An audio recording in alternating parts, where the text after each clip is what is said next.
હા લે બેટા આપણી પૂછતાની બેન આ પેનથી તારા દાદાએ બોર્ડની એક્ઝામ આપી હતી અને પછી એમણે મને આપી અને મેં પણ આ જ પેનથી બોર્ડની એક્ઝામ આપી એ પણ પહેલા નંબરે પાસ થયો અને હું પણ પહેલા નંબરે પાસ થયો હવે તારો વારો છે દીકરા કંઈક કરી બતાવવાનો પહેલો નંબર લાવવાનો આપણા ખાનદાનનું નામ રોશન કરવાનો વિજય ભવા એટલે પપ્પા આ પેન થી લખેલું પહેલો નંબર આવે શું વાત કરો ખરેખર હા તમારો આ પેન થી આવ્યો અરે હા હા દીકરા દાદાનો આ પેન થી આવ્યો હા હા અરે વાહ thank you papa thank you સો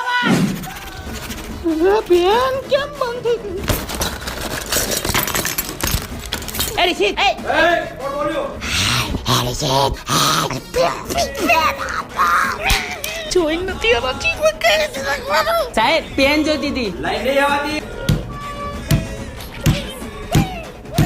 પતી ગયું સાહેબ પતી ગયું કમ્પ્લેટ પતી ગયું આખું જીવન પતી ગયું કરિયર પતી ગયું